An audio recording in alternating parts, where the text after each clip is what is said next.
Greetings and salutations.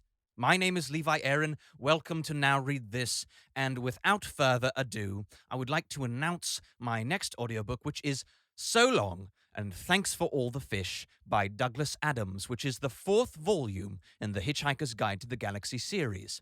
Thank you for voting. If you voted between The Princess Bride and this book, I still plan on doing The Princess Bride after this one, or maybe at the same time, depending on how I feel about it. So, here we are. Prologue.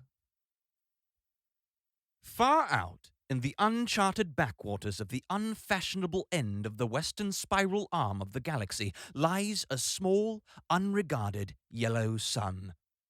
Orbiting this, at a distance of roughly 98 million miles, is an utterly insignificant little blue-green planet whose ape-descended life forms are so amazingly primitive that they still think digital watches are a pretty neat idea.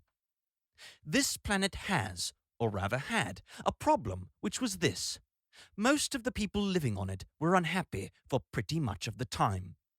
Many solutions were suggested for this problem, but most of these were largely concerned with the movements of small green pieces of paper, which is odd, because on the whole, it wasn't the small green pieces of paper that were unhappy.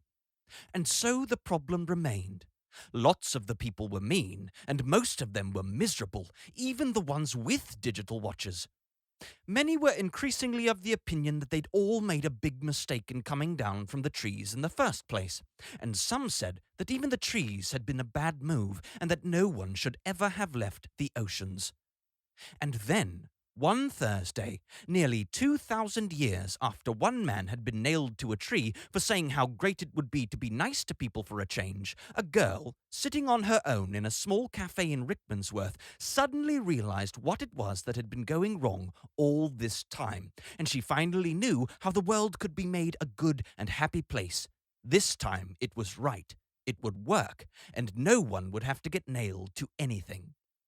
Sadly, however, before she could get to a phone to tell anyone about it, the Earth was unexpectedly demolished to make way for a new hyperspace bypass, and so the idea was lost, seemingly forever. This is her story.